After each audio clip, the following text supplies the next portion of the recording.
Hi, I'm Sarah. Yesterday, my stepdaughter Emma stood in front of 200 wedding guests and said something that made me collapse into my chair. For 10 years, she treated me like I was the villain who destroyed her perfect family. She slammed doors in my face, refused to eat meals I cooked, and made it crystal clear that I would never be her mother. I accepted that. I learned to love her from a distance, to support her father's relationship with her while staying invisible myself. What I didn't know was that she'd been watching everything I did. Every sacrifice I made in secret. Every way I honored her mother's memory when no one was looking. And on her wedding day, wearing her mother's dress that I had spent months secretly altering to fit her perfectly, she told everyone the truth about who I really was. Before we jump back in, tell us where you're tuning in from.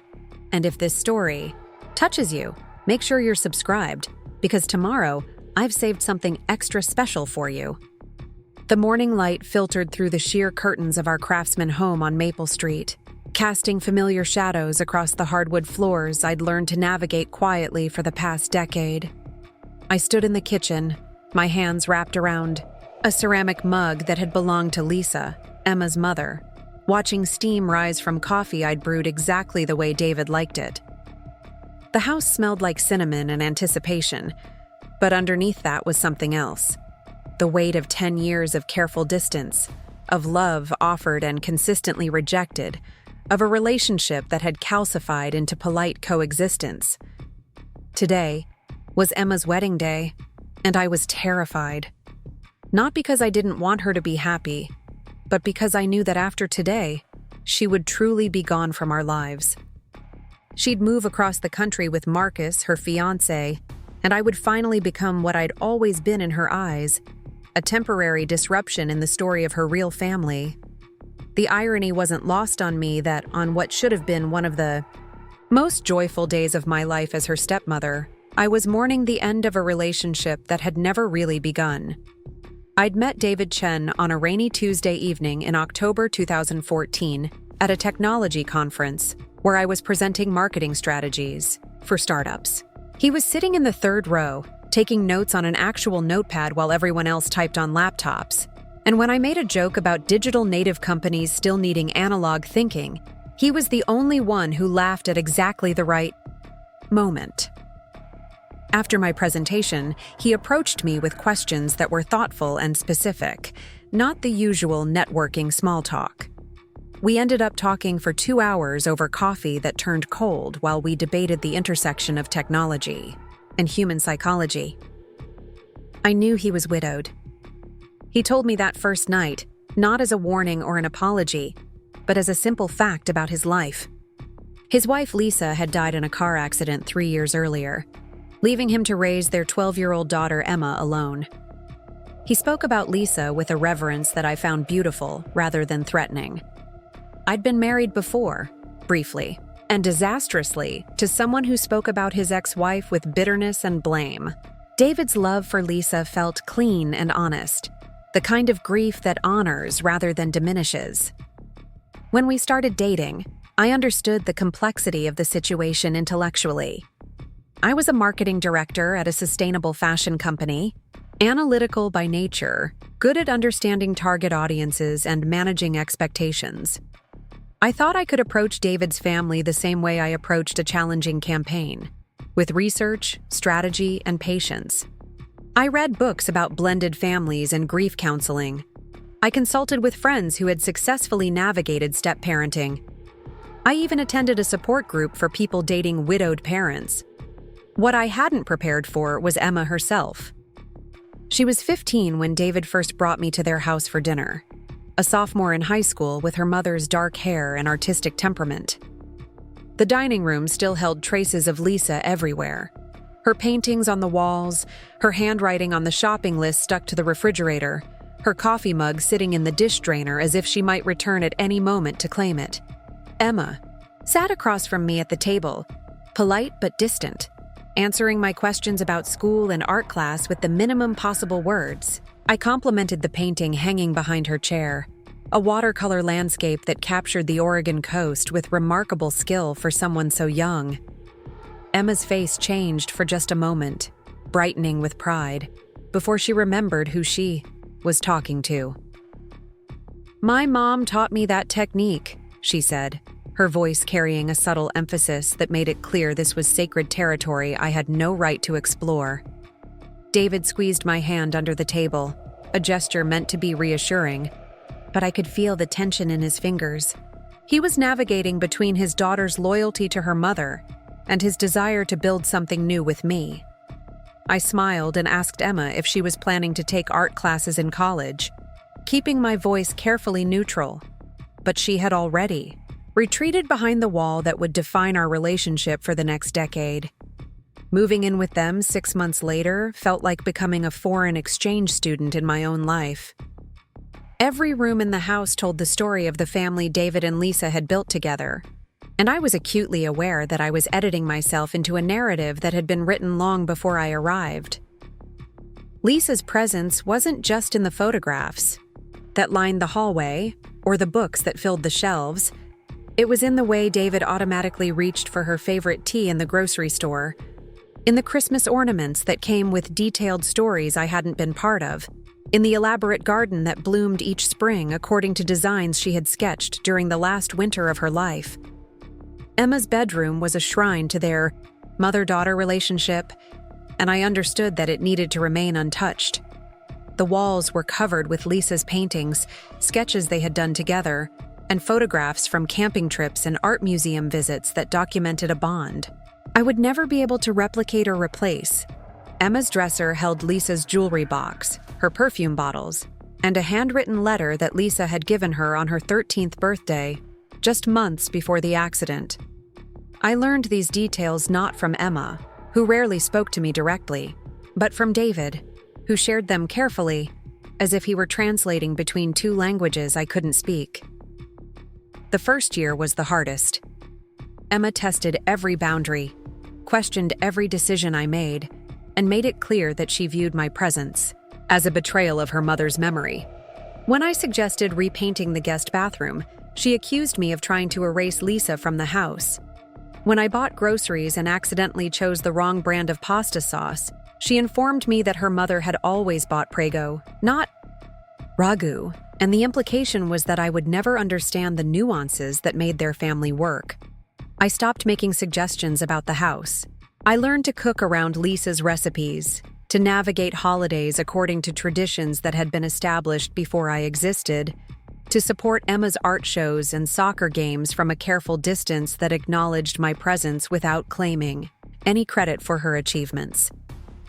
David appreciated my adaptability, but I could see the weight it put on him, trying to make everyone comfortable in a situation that was inherently uncomfortable. Emma's anger toward me wasn't malicious. It was protective. She was guarding something precious that she feared I would damage or diminish. I understood that intellectually, but emotionally, it was exhausting to love someone who saw your love as a threat. Every attempt I made to connect with her was interpreted as an attempt to replace her mother. Every gift I gave her was received, with polite thanks and immediate dismissal. Every tradition I tried to start was rejected in favor of the way Lisa would have done it.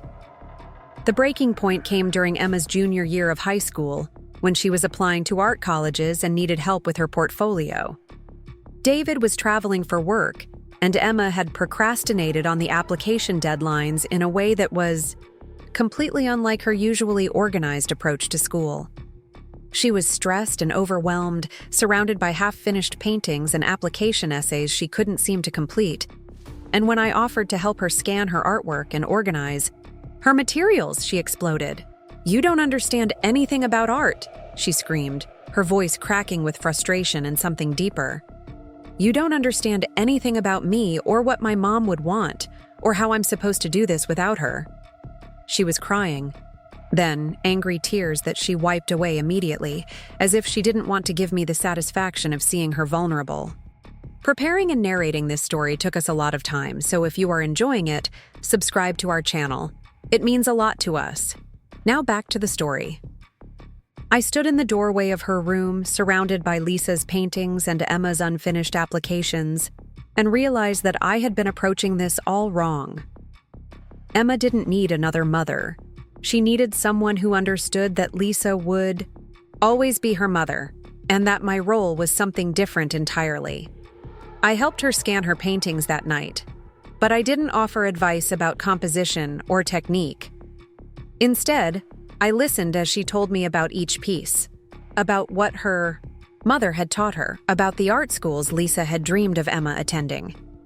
We submitted her applications at 11:47 p.m., 13 minutes before the deadline, and Emma actually thanked me. It was the first genuine gratitude she had ever expressed, and it gave me hope that maybe we could find a way to coexist peacefully. But the next morning, she was back to her usual polite distance, as if the intimacy of the previous night had been a temporary lapse in judgment she was determined not to repeat. College provided a natural reprieve from the tension in our house.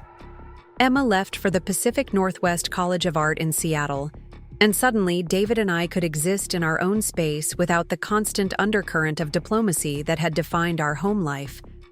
We talked about selling the house and starting fresh somewhere without so many memories, but David wasn't ready, and I didn't push.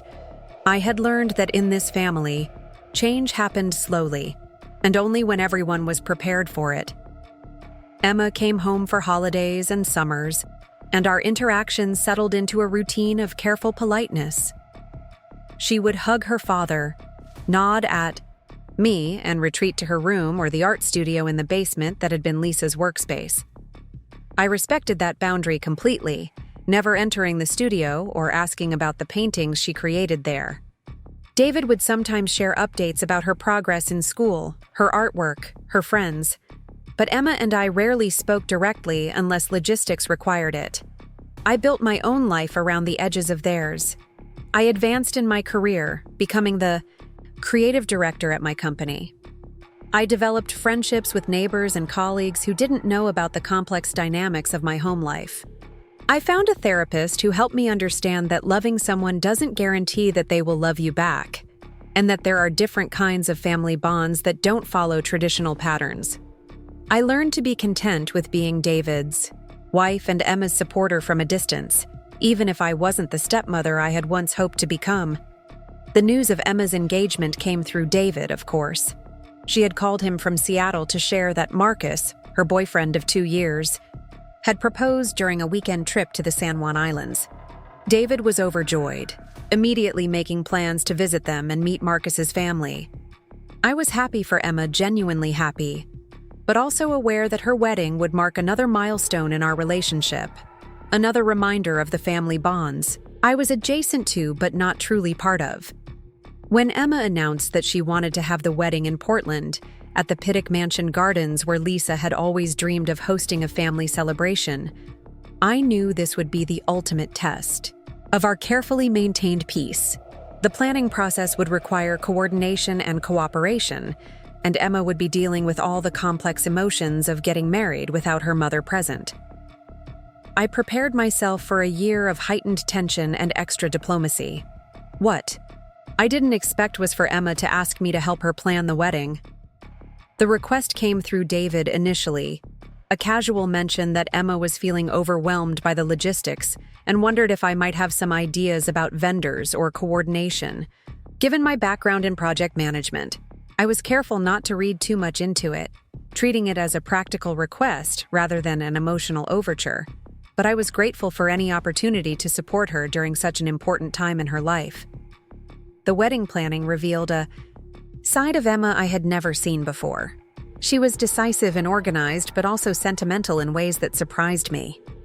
She wanted to incorporate elements that would honor her mother's memory, Lisa's favorite flowers in the bouquet, a reading from a poem Lisa had loved, a memento table with photographs and mementos that would make Lisa feel present at the celebration. I helped her research florists and coordinate timelines, but I was careful to frame everything in terms of what Lisa would have wanted, what would make Lisa proud. 3 months before the wedding, Emma made a request that stopped me cold. She wanted to wear Lisa's wedding dress, but it needed significant alterations to fit her properly. Lisa had been taller and curvier than Emma, and the dress would need to be taken in substantially while preserving the intricate beadwork and lace details that made it special. Emma asked if I knew anyone who could handle such delicate work, and I realized she was trusting me with something irreplaceable. I found a seamstress who specialized in vintage gowns, a woman named Mrs. Chen who worked out of her home in Chinatown and had 40 years of experience with delicate fabrics and complex alterations. But when Emma tried on the dress for the first fitting, she broke down crying. Standing in front of the three-way mirror in Mrs. Chen's living room, surrounded by the fabric and memories of her mother's most important day, Emma looked lost and overwhelmed. "I don't know if I can do this," she whispered, staring at her reflection. "I don't know if I'm ready to get married without her here. I don't know how to be someone's wife when I'm still figuring out how to be her daughter." I watched her struggle with grief that I couldn't fix and love that I couldn't replace, and I realized that this was bigger than wedding planning or dress alterations. This was Emma trying to figure out how to honor her mother while building her own life, how to carry Lisa's love into her marriage without being paralyzed by loss. I wanted to comfort her, but I wasn't sure I had the right or the words. Instead, I asked Mrs. Chen if we could have a few minutes alone, and I sat with Emma in that living room while she cried for the mother who wouldn't be there to help her get ready on her wedding day, who wouldn't give her advice about marriage, or hold her hand during the difficult moments that would come. I didn't try to replace Lisa's comfort or wisdom. I just sat with Emma's grief and let her know that it was okay to feel overwhelmed, that getting married was a big step for anyone, but especially for someone who had experienced such significant loss. When Emma finally composed herself, she asked me something that surprised me. "Sarah, do you think my mom would like Marcus? Do you think she would be happy about this wedding?" I realized this was the first time in 10 years that Emma had asked for my opinion about something that mattered to her, the first time she had acknowledged that I might have insights worth hearing. I thought carefully before answering, because I wanted to be honest without overstepping. "I think your mom would love anyone who makes you happy," I said. "And from what I can see, Marcus makes you very happy. He's patient and kind, and he clearly adores you. I think she would be grateful that you found someone who appreciates the person she helped raise." Emma nodded and wiped her eyes, and for a moment, the wall between us felt a little less solid. We finished the fitting in comfortable silence, and Mrs. Chen promised to have the dress ready 2 weeks before the wedding, with time for final adjustments if needed. The week before Emma's wedding brought an unexpected snowfall to Portland, unusual for late May, but somehow fitting for the surreal quality everything had taken on. I stood at the kitchen window, watching the flakes dust the maple tree that Lisa had planted when Emma was born. Now 25 feet tall and heavy with spring leaves that caught the snow like confetti. David had left early for a final venue, walk through with Marcus and his family, leaving me alone in the house that still felt like I was borrowing it after 10 years. I was supposed to be picking up the wedding favors, small succulents in hand-painted pots that Emma had chosen because Lisa had always filled their home with plants. Instead, I found myself drawn to the basement door, the one that led to Lisa's art studio. In all my years living here, I had never crossed that threshold. It was Emma's sacred space, the place where she went to feel close to her mother, where she painted and processed emotions she couldn't share with the rest of us. But something was different today. The door was slightly ajar, and I could hear sounds coming from below. Not Emma, though she was in Seattle finishing her final week at her job before the move. The sounds were deliberate and careful, like someone organizing or cleaning. I called down the stairs, thinking perhaps David had asked a cleaning service to prepare the house for out-of-town wedding guests. What I found instead was Mrs. Peterson, our 78-year-old neighbor, carefully dusting Lisa's easel with a cloth so gentle it barely disturbed the air around it. She looked up when she heard my footsteps on the stairs, her weathered face creasing into the kind smile that had welcomed me to the neighborhood a decade ago, when other neighbors were still deciding whether to accept David's new wife. "Oh, Sarah, dear, I hope you don't mind," she said, setting down the cloth with careful precision. Emma asked if I could help prepare the studio for after the wedding. She wants to show Marcus her mother's paintings, the ones she's never let anyone see before. Mrs. Peterson gestured toward canvases lined against the far wall, covered with white sheets that had protected them from dust and curious eyes for over a decade. I had known theoretically that Lisa's artwork was stored down here, but seeing the scope of her collection took my breath away. There were dozens of canvases, various sizes, along with sketchbooks stacked on shelves and supplies organized with the precision of someone who took her craft seriously. The basement studio wasn't just a workspace, it was a sanctuary that had been frozen in time, waiting for someone brave enough to disturb its perfect preservation. Mrs. Peterson moved toward one of the covered paintings, her movements deliberate despite her age. Emma called me last week and said she was finally ready to share her mother's work with Marcus, but she needed help getting everything ready. She can't bear to do it herself, you understand. Too many memories tied up in every brush stroke. She paused, looking at me with eyes that held decades of neighborhood wisdom. She specifically asked me not to mention this to you or David. She wanted it to be a surprise. The words stung, but I understood. Even in this moment of vulnerability, of sharing her mother's legacy with her future husband, Emma still couldn't include me in the process. I was still the outsider, the one who might contaminate the purity of Lisa's memory with my presence. I started to back up the stairs, not wanting to intrude on preparations I hadn't been invited to witness. "Wait, Sarah," Mrs. Peterson called softly. "There's something you should see before you go. Something Emma doesn't know about yet." She moved toward a small easel in the corner, one that held a canvas covered with a paint-stained cloth, then the pristine white sheets that protected the rest of Lisa's work. "I found this when I was organizing. It was tucked behind the others, like Lisa had hidden it away." She lifted the cloth with reverence, revealing a painting that made my knees weak. It was a portrait of a garden, but not just any garden. It was our backyard, painted from the perspective of the kitchen window where I stood every morning with my coffee. But the garden in the painting was different from the one Lisa had originally designed. This version included the Japanese maple I had planted 3 years ago, the stepping stone path I had added to protect the grass, the herb garden I had started near the back fence. The painting was dated 3 months before Lisa's death, but it showed modifications to the garden that I had made years later. It was as if Lisa had somehow envisioned the changes I would make, the ways I would lovingly tend and expand the space she had created. In the bottom corner, in Lisa's careful handwriting, were the words, "For the one who will love them after me." Mrs. Peterson watched my face as I processed what I was seeing. "I knew Lisa well, dear. We spent many afternoons talking over the fence while she worked in that garden.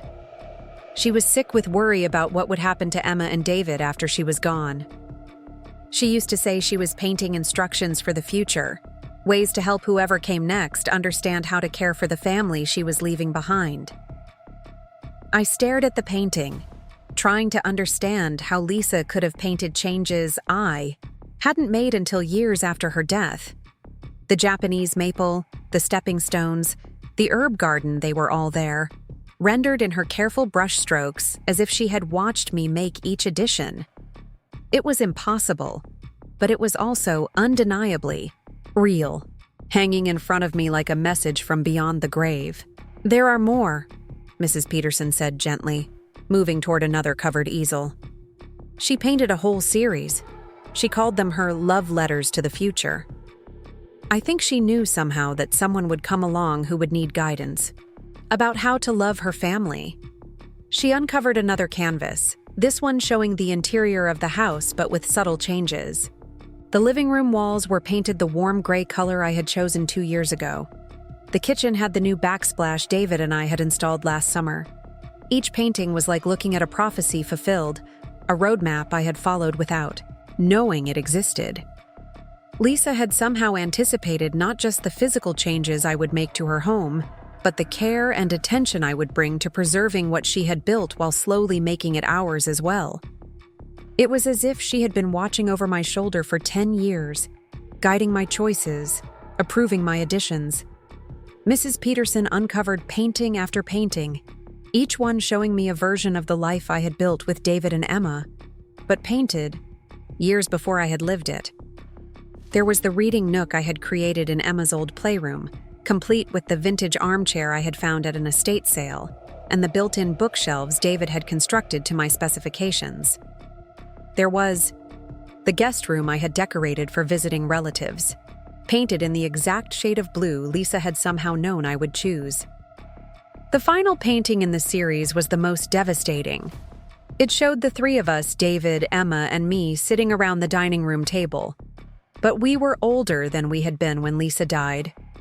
Emma looked like the young woman she had become, and I was clearly present as an integral part of the family scene. In the background, barely visible but unmistakably there, was the shadow of a woman watching over us with what could only be described as approval. At the bottom of this canvas, Lisa had written, "For Sarah, who will love them when I cannot." My name.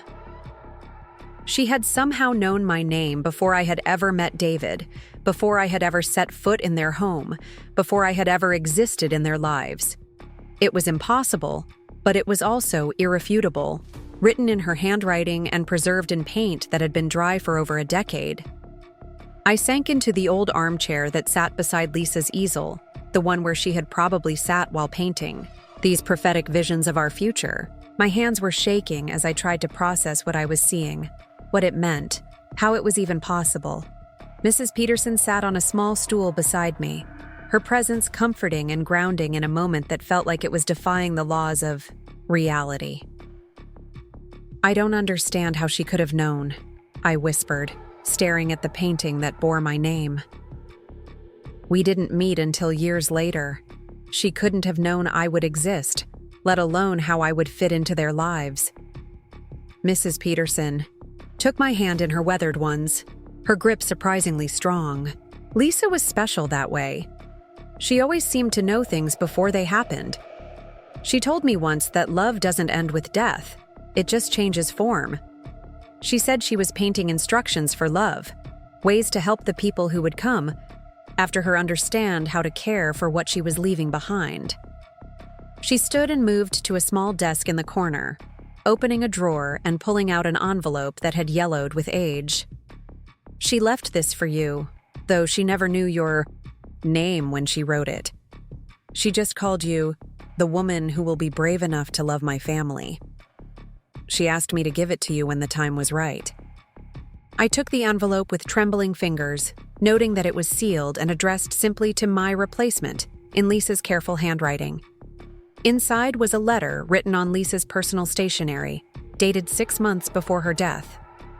The handwriting was shaky, as if she had been emotional while writing, but the words were clear and deliberate. "To the woman who will love my family after I'm gone," the letter began. "I don't know your name or what you look like or how you will find your way to David and Emma, but I know you will come. I know this because love doesn't leave spaces empty forever. It finds a way to fill them, usually when we least expect it, and in forms we never imagined." The letter continued for 3 pages, full of insights about David's tendency to retreat into work when he was grieving, about Emma's fierce loyalty and her need to test people before she trusted them, about the importance of preserving traditions while creating new ones. Lisa wrote about the garden and how it would need someone who understood that plants, like people, required both consistency and adaptation to thrive. "I have painted you into our future," she wrote in the final paragraph. "Not because I can see the specifics of who you will be, but because I can feel the love you will bring. Emma will resist you at first. She will see you as a threat to my memory, not understanding that you are actually its guardian. Be patient with her. Love her from whatever distance she requires, and trust that she will eventually see what I already know about you." The letter was signed simply, "Lisa," followed by a postscript that made my heart stop. "P.S. Thank you for keeping my garden exactly as I designed it while still making it your own. Thank you for honoring my recipes while adding your own touch. Thank you for loving my daughter even when she couldn't love you back. I see it all, and I am grateful." I read the letter 3 times before the words fully penetrated my understanding. Lisa had somehow known about every choice I had made, every way I had honored her memory while slowly building my own life within the framework she had created. She had known about the garden maintenance, the recipe adaptations, the careful balance. I had struck between preservation and progress. Mrs. Peterson watched me process the letter, her face kind but knowing. "She painted one more thing," she said softly, moving toward a final covered canvas I hadn't noticed before. "This one she made me promise to show you exactly 1 week before Emma's wedding. She said you would need to see it before the big day, to understand something important about your role in all of this." She uncovered the last painting, and I gasped audibly. It was Emma's wedding day, painted in stunning detail despite Lisa having died 13 years before it would actually happen. Emma was wearing her mother's wedding dress, but it had been altered to fit her perfectly.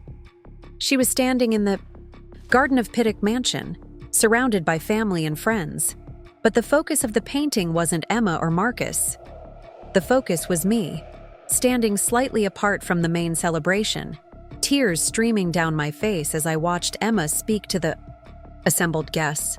In the painting, I was wearing the navy blue dress I had purchased for the wedding just 2 weeks ago, a dress Lisa could never have seen. My hair was styled exactly as I had planned it, and my face held an expression of profound joy mixed with overwhelming emotion.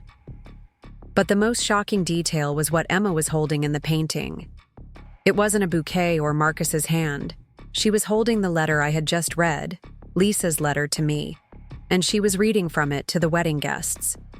In the painted scene, Emma was sharing her mother's words about me, about the love I had brought to their family, about the ways I had honored Lisa's memory while creating new traditions.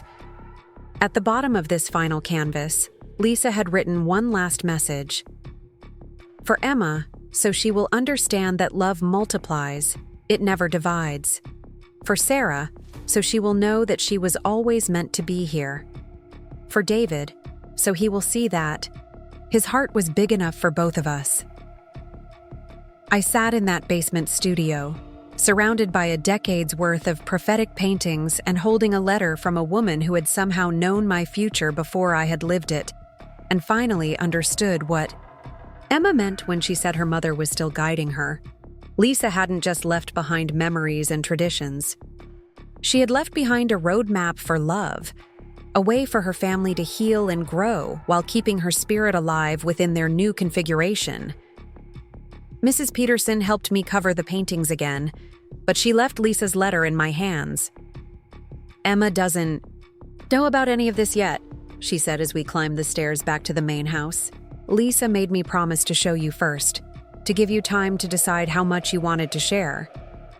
But she also painted Emma a letter of her own, one that explains everything." I clutched Lisa's letter to my chest as I walked through the house. That had never quite felt like mine, seeing it now through the lens of her paintings. Every choice I had made, every change I had implemented, every way I had tried to honor her memory while building something new, it had all been anticipated and approved by the woman whose family I had joined. The wedding was 6 days away, and I finally understood what Emma meant when she said she had something special planned for the reception. She was going to share her mother's paintings, her mother's letters, her mother's vision of how love could expand to include new people without diminishing what had come before. Emma was going to tell the world that I had been chosen, not just by David, but by Lisa herself. I spent the rest of that snowy afternoon sitting at the kitchen table, reading Lisa's letter over and over, trying to absorb the magnitude of what it meant. I had spent 10 years believing I was an interloper in their family story, someone who had to earn my place through patience and careful distance. But Lisa's paintings told a different story. They showed me that I had been part of their family's destiny long before I knew they existed, that my love for them had been anticipated and welcomed by the woman whose memory I had spent so long trying to honor. The snow continued to fall outside the kitchen window, covering the garden that Lisa had painted with such precision, the garden she had somehow known I would tend and expand with the same care she had used to plant it. I thought about Emma, preparing for her wedding in Seattle, not knowing that her mother had left behind the most extraordinary gift, a series of paintings that would show her how love could be both preserved and multiplied. When David returned home that evening, he found me still sitting at the kitchen table with Lisa's letter spread in front of me. I told him about my afternoon in the studio, about the paintings and the letter and the impossible accuracy of Lisa's visions. He listened in silence, his face cycling through disbelief, wonder, and finally, a kind of peace I had never seen in his eyes before. "She always said she would find a way to take care of us," he said finally, reaching across the table to touch the letter that bore my name. I never imagined she meant this literally. He paused, looking around the kitchen where we had shared 10 years of careful mornings, quiet dinners, and gradual understanding. I always wondered if she would approve of us, of you. I never thought I would get to know for sure. We sat together in the kitchen as the snow continued to fall, reading Lisa's letter and talking about the paintings that had somehow captured our future before we had lived it. For the first time in 10 years, I felt like I belonged in that house, not as David's wife, who was tolerated by his daughter, but as someone who had been chosen and welcomed by the woman whose love had created the family I had joined. The wedding was 6 days away, and everything I thought I knew about my place in the Chen family was about to change forever. The morning after my discovery in Lisa's studio, I woke before dawn with a clarity I hadn't felt in years. The snow had melted overnight, leaving the garden glistening with moisture that caught the early light like thousands of tiny mirrors. I stood at the kitchen window with my coffee, staring at the Japanese maple that Lisa had somehow painted into existence years before I had even thought to plant it, and realized I couldn't carry this secret alone for 5 more days. David had already left for an early meeting with the caterers, and the house felt different around me, charged with the weight of revelation. I found myself moving through rooms I had inhabited for a decade, but somehow seeing them with new eyes. The reading nook I had created in what used to be Emma's playroom wasn't just my addition to their home, it was something Lisa had envisioned and painted, complete with the exact placement of the vintage armchair and the specific books I had chosen for the built-in shelves. I pulled out my phone and scrolled through my contacts until I found Jessica's number. Jessica had been my closest friend since college, the one person who had witnessed my entire journey with David's family from the outside. She was also, conveniently, Emma's wedding planner, which meant she had a legitimate reason to be involved in the pre-wedding preparations without arousing suspicion. "I need you to come over," I said when she answered, not bothering with pleasantries. "Something has happened, and I need someone else to see it before I start questioning my own sanity." Jessica arrived within an hour, carrying coffee and pastries from our favorite bakery downtown. She took one look at my face and set the food aside without comment. "You look like you've seen a ghost," she said, settling into the kitchen chair across from me. "What's going on?" I led her down to the basement studio, where Mrs. Peterson had left everything exactly as we had found it the day before. Lisa's paintings were still covered, waiting to be revealed to Marcus after the wedding. But I carefully uncovered the series that had shaken my understanding of reality. Jessica stood in stunned silence as I showed her painting after painting that depicted changes I had made to the house and garden years after Lisa's death. "This is impossible," Jessica whispered, staring at the painting that showed our kitchen with the backsplash David and I had installed just last summer. "How could she have known what color you would choose? How could she have painted your Japanese maple before you planted it?" I handed her Lisa's letter, watching her face change as she read the words that had been written for me before I existed in this family's life. Jessica was a practical person, an event planner who built her career on logistics and concrete details.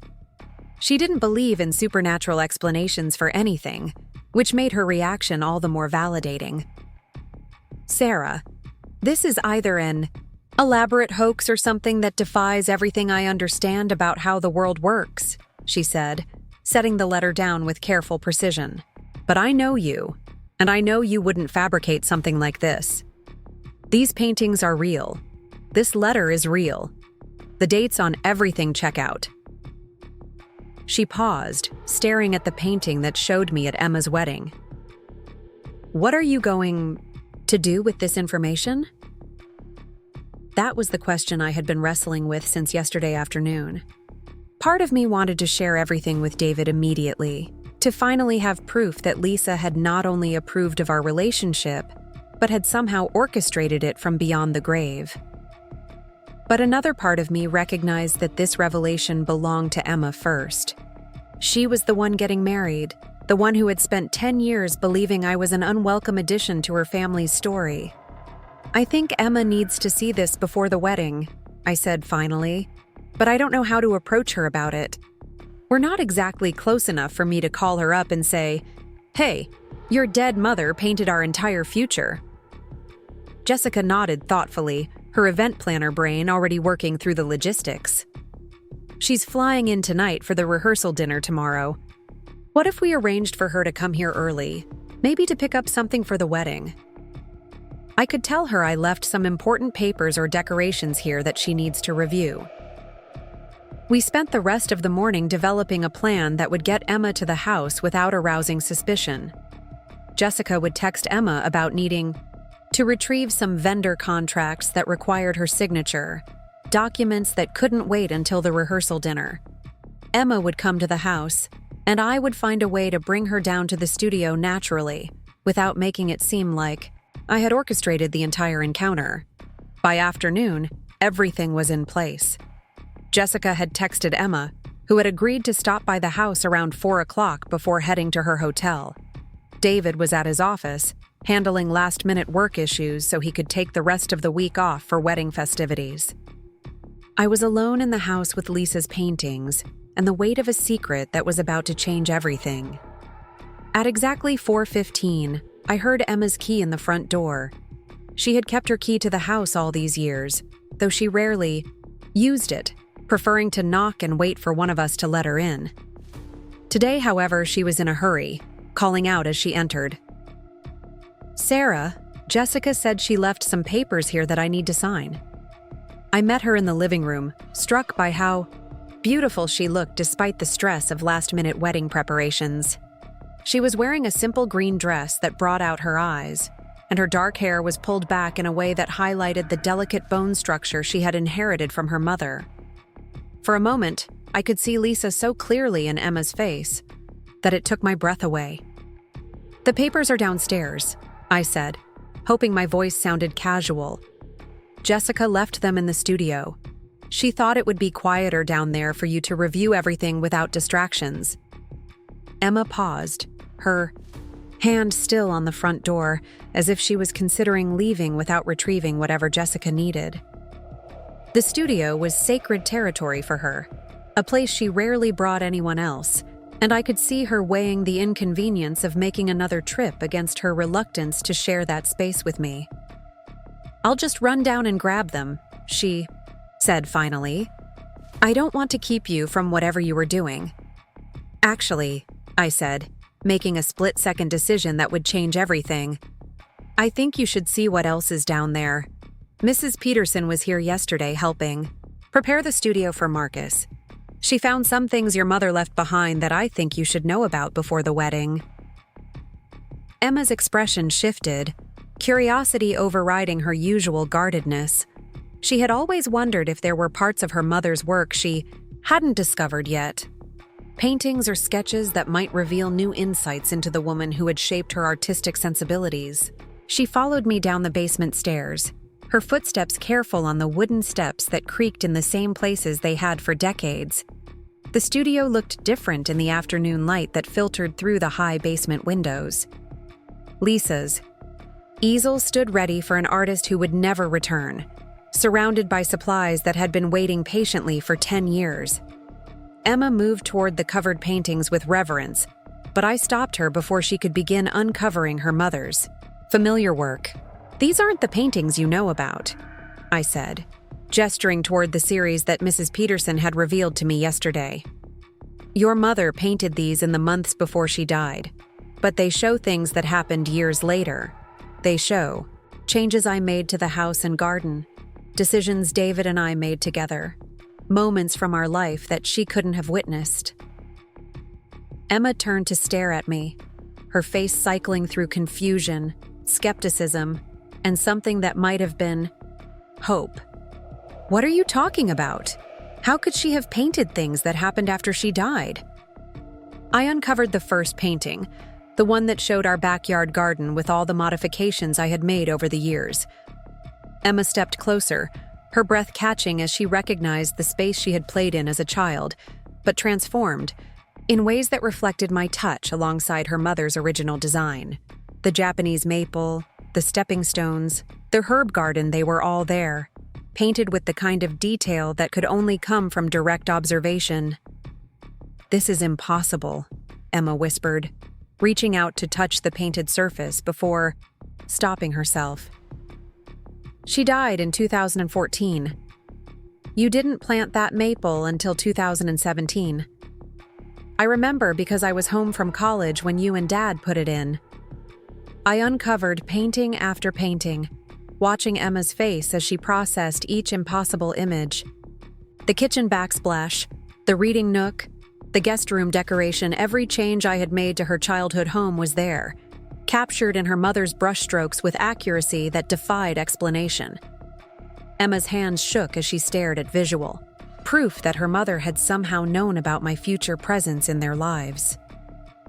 When I uncovered the painting that showed the three of us at the dining room table, Emma collapsed into her mother's chair beside the easel. The image showed us as a family, but not the family Emma remembered from childhood. This was the family we had become Emma as an adult, David with the gray hair he had developed in recent years, and me as an integral part of the scene rather than an unwelcome addition. "I don't understand," Emma said, her voice barely audible. "How could she have known what you would look like? How could she have painted you into our future when she didn't even know you existed?" I handed her Lisa's letter, watching her face as she read her mother's words about love multiplying rather than dividing, about the woman who would come to love her family after Lisa was gone. Emma read the letter twice, her eyes filling with tears as she processed the message her mother had written for me before I had ever met David. "She knew your name," Emma said, staring at the signature at the bottom of the letter. "She wrote for Sarah on some of these paintings. How could she have known your name?" I shook my head, as baffled by that detail as Emma was. "I don't know. Mrs. Peterson said your mother was always intuitive, that she seemed to know things before they happened. But this goes beyond intuition. This is like she could see our entire future." Emma stood and moved to the final covered easel, the one that held the painting of her wedding day. She lifted the cloth with trembling hands, revealing the image that had shocked me most of all. There she was, painted in perfect detail, wearing her mother's altered wedding dress and standing in the Pittock Mansion gardens where her actual wedding would take place in 4 days. But it wasn't Emma's image that made her gasp. It was the painting's depiction of me, standing apart from the celebration with tears streaming down my face, as Emma held Lisa's letter and shared its contents with the wedding guests. The painting showed a moment that hadn't happened yet, but Emma was staring at it as if she were looking at a photograph of a memory. "She painted you exactly as you look now," Emma said, turning to compare my face to the painted version. "Even your hair, the way you style it now. She painted the dress you bought for my wedding, didn't she?" I nodded, unable to speak around the emotion that was closing my throat. The navy blue dress hanging in my closet upstairs was identical to the one Lisa had painted years before I had ever set foot in a bridal store. She had known not just that I would be at Emma's wedding, but exactly how I would look, what I would wear, how I would feel in that moment. Emma set the painting down and turned to face me fully for the first time in our 10-year relationship. Her walls were completely down, her usual guardedness replaced by raw vulnerability and something that looked like wonder. Sarah, all these years I thought you were trying to replace my mother. I thought you were erasing her from our lives, making everything about yourself instead of honoring what she built. She gestured toward the paintings that surrounded us, visual proof of how wrong her assumptions had been. But she knew you would come. She planned for you. She painted instructions for how to love us, and you followed them without even knowing they existed. You weren't replacing her, you were fulfilling her vision for our family's future. I had waited 10 years to hear Emma acknowledge my place in their family, but I had never imagined it would happen like this, surrounded by impossible paintings and letters from beyond the grave. I never wanted to replace her, I said, my voice thick with emotion. I just wanted to love you and your father well enough that she would be proud of what we built together. Emma picked up the letter again, rereading the section where Lisa thanked me for keeping her garden exactly as she designed it while making it my own, for honoring her recipes while adding my own touch, for loving her daughter even when she couldn't love me back. She was watching, Emma said wonderingly. All these years she was watching and approving and guiding us toward this moment. We sat in the studio for another hour, going through each painting carefully while Emma asked questions I couldn't answer about how her mother had accessed knowledge of future events. The supernatural elements of the situation were beyond our understanding, but the emotional truth was crystal clear. Lisa had not only approved of my presence in her family's life, she had somehow orchestrated it, painting a roadmap that had guided my choices for a decade. When we finally climbed the stairs back to the main house, everything between Emma and me had shifted fundamentally. The polite distance that had characterized our relationship for 10 years was gone, replaced by something I had never dared to: hope for understanding, acceptance, and the beginning of genuine affection. I owe you an apology, Emma said as we stood in the living room where she had greeted me with cool politeness countless times over the years. I owe you 10 years of apologies. I was so focused on protecting my mother's memory that I couldn't see how perfectly you were honoring it. I shook my head, overwhelmed by the magnitude of everything that had changed in a single afternoon. You don't owe me anything. You were 12 when she died, 15 when I came into your life. You were protecting something precious, and I understood that even when it hurt. Emma stepped forward, and for the first time in our 10-year relationship, initiated physical contact. She hugged me, not the brief, obligatory embraces we exchanged at holidays, but a real hug that conveyed emotion and gratitude and the beginning of authentic connection. I held her carefully, afraid to assume too much but grateful for even this small gesture of acceptance. I want to share the paintings at the wedding, Emma said when we separated. I want everyone to understand what my mother saw in you, what she knew about our family's future.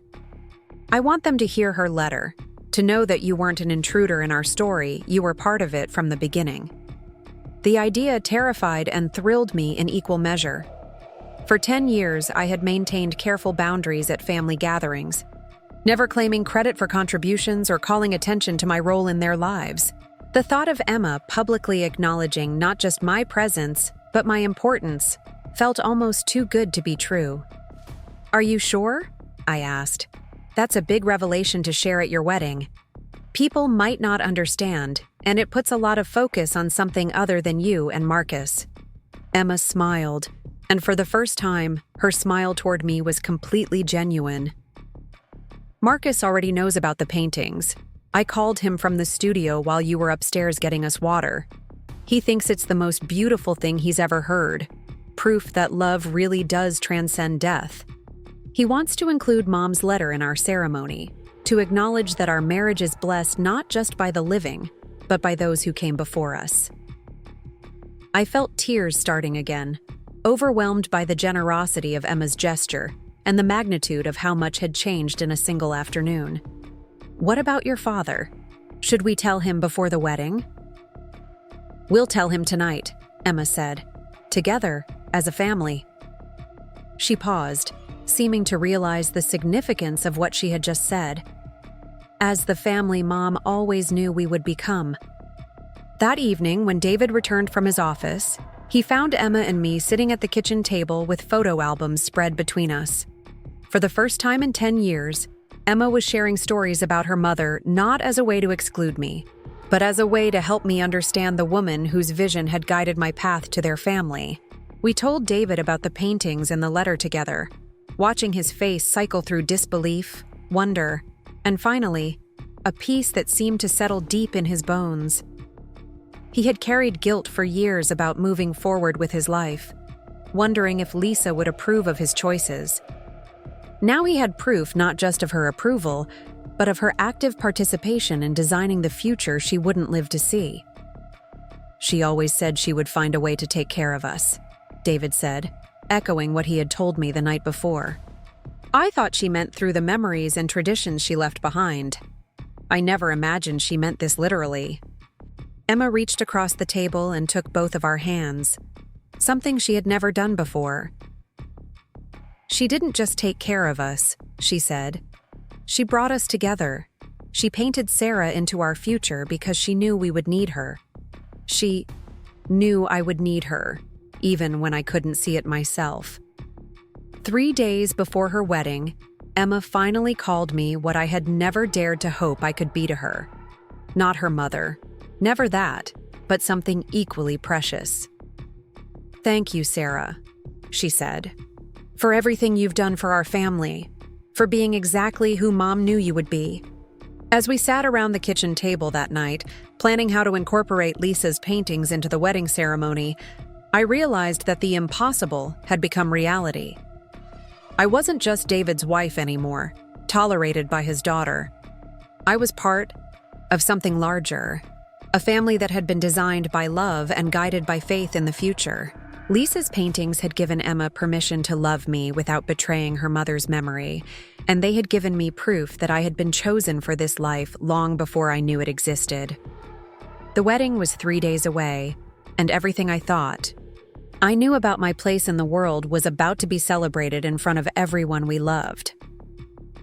The morning of Emma's wedding dawned with the kind of crystalline clarity that made Portland look like a postcard.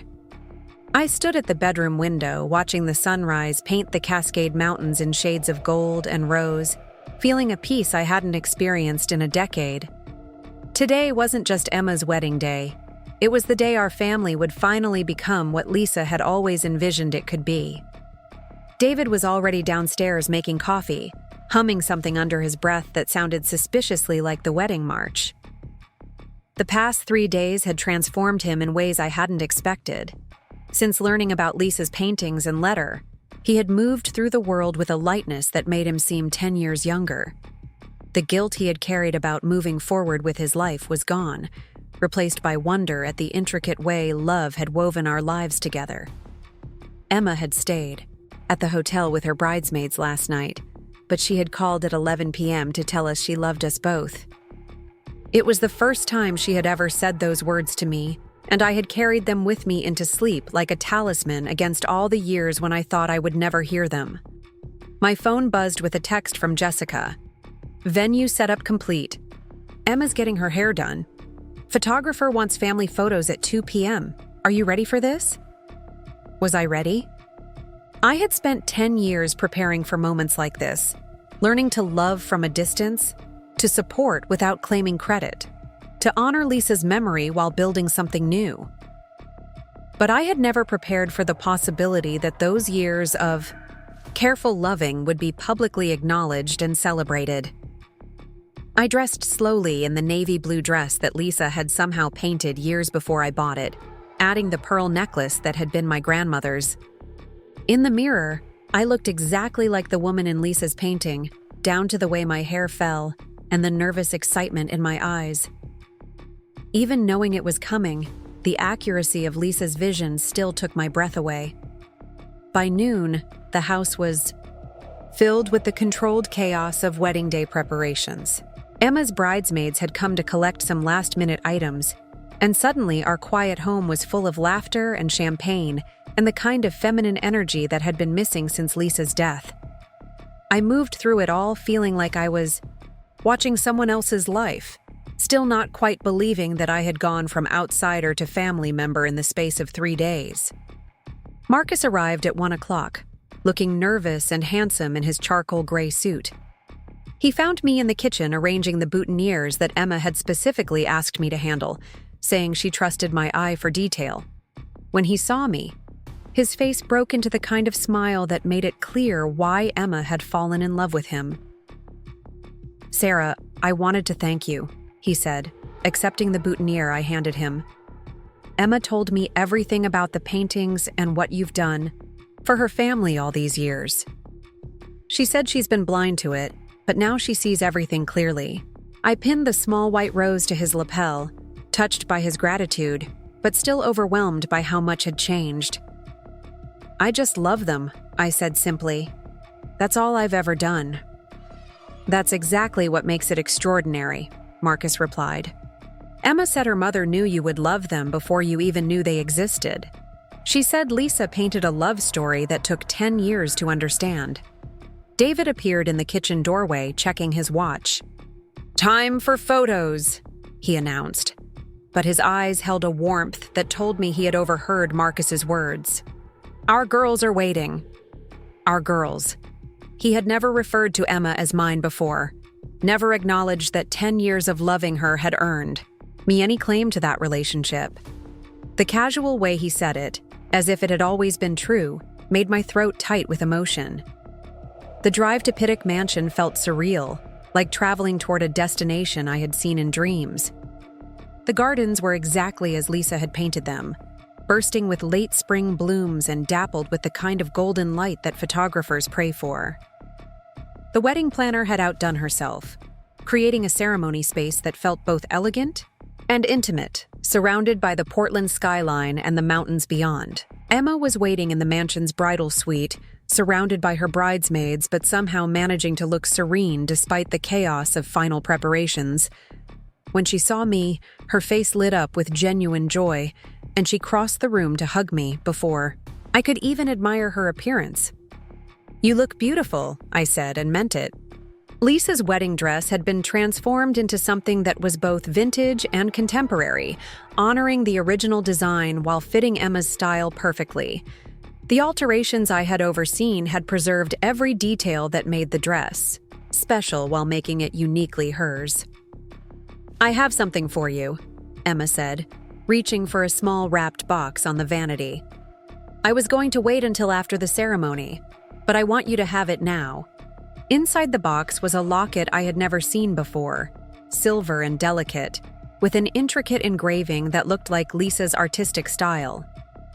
Emma opened it to reveal 2 photos, one of Lisa and one of me, positioned so they appeared to be looking at each other across the small space. "Mom left this for you," Emma said, fastening the locket around my neck. "Mrs. Peterson found it with the paintings." There was a note that said it was for the woman who would love us after she was gone, so we would always be connected. I touched the locket, feeling the weight of both women's love around my neck. Lisa had somehow arranged for me to carry both of them with me today, to feel their presence as our family celebrated this milestone together. The ceremony was scheduled for 4 o'clock, and by 3:30 the guests were taking their seats in the garden. I found my place in the front row next to David, still not quite believing I belonged there. For years, I had attended Emma's events from the back of the room, supporting, but not presuming. Today, I was family. Jessica had worked with Emma to incorporate the revelation about Lisa's paintings into the ceremony itself. Rather than simply sharing them during the reception, Emma had decided to make her mother's prophetic vision part of the wedding ritual, a way of acknowledging that their marriage was blessed by both the living and the dead. As the string quartet began the processional music, I felt David reach for my hand. His palm was warm and slightly damp with nervous emotion, and his grip tightened as Emma appeared at the back of the garden on the arm of David's brother Tom, who was walking her down the aisle in place of the father who would have been too emotional to make it through the ceremony. Emma moved through the garden like she was floating, her mother's dress trailing behind her and catching the afternoon light. But it wasn't her beauty that made me catch my breath. It was the confidence in her step, the joy in her face, the way She looked directly at me as she passed and smiled with genuine love. When she reached the altar, Marcus took her hands with a reverence that made it clear he understood the magnitude of what they were promising each other.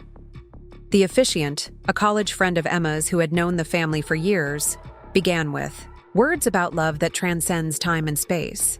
Love that continues to guide and bless long after physical presence ends. Today, Emma and Marcus are not just making promises to each other, the officiant said, his voice carrying across the garden.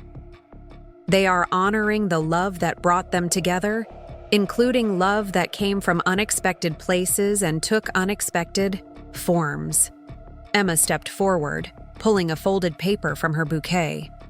I recognized it immediately as one of Lisa's letters, though not the one that had been written for me. This was something Emma had discovered in the past 3 days. Another piece of her mother's prophetic legacy. Before we exchange vows, Emma said, her voice clear and strong, I want to share something my mother wrote 13 years ago, before she died, about the family she knew we would become. She unfolded the letter, and I could see Lisa's familiar handwriting from where I sat. Emma began to read, her voice steady despite the emotion in her words. To my daughter on her wedding day, I know I won't be there to help you get ready or to cry during your ceremony or to dance with you at your reception, but I want you to know that love doesn't end with death. It just changes form. I have painted your future, and it is more beautiful than you can imagine. Emma paused, looking out at the guests who were listening with rapt attention. I want everyone to understand how my family came to be what it is today. 13 years ago, my mother painted a woman she had never met, loving a family she wasn't yet part of. She painted Sarah caring for our garden, improving our home, loving my father and me before any of us knew she existed. The guests began to murmur as Emma continued reading from her mother's letter. The woman who comes to love you after I'm gone will not replace me. She will complete the family I started. She will love you in ways I cannot, and she will love me through the ways she honors what I built. Her love will not diminish mine, it will multiply it. I felt tears starting, but they were different from the tears I had shed in private for 10 years. These were tears of recognition, of belonging, of finally understanding that I had never been an intruder in their story. Emma set the letter aside and looked directly at me. Sarah, for 10 years, I treated you like you were trying to erase my mother from our lives. I was wrong. You weren't erasing her, you were fulfilling her vision. Every garden you tended, every tradition you honored, every time you loved my father and me, even when we couldn't love you back, you were following a path my mother had painted for you. She turned back to Marcus, taking his hands again. This is why I know our marriage will last. Because I have learned that love doesn't divide, it multiplies. My mother's love didn't end when she died. It grew to include the woman who would care for her family. Sarah's love didn't diminish what came. Before it, it honored and expanded it. The ceremony continued with traditional vows, but the foundation had been laid for something extraordinary. When Emma and Marcus were pronounced husband and wife, their first act was to walk to where David and I sat and embrace us both, acknowledging the family that had brought them to this moment. During the cocktail hour, guests approached me with questions about the paintings and letters, wanting to understand the supernatural elements of what Emma had shared. I found myself telling the story over and over, each time marveling anew at the impossibility of what Lisa had accomplished through love and faith in the future. The reception dinner was held in the mansion's ballroom, with tables arranged around a dance floor that gleamed under crystal chandeliers. Emma had asked me to sit at the family table, between David and Tom's wife, a position that clearly marked me as belonging to the inner circle rather than the periphery. When it came time for toasts, Emma stood with a champagne glass and asked, for everyone's attention, I want to share something with all of you, she said, her voice carrying the confidence of someone who had found her truth. 3 days ago, I discovered that my mother had painted my wedding day 13 years before it happened.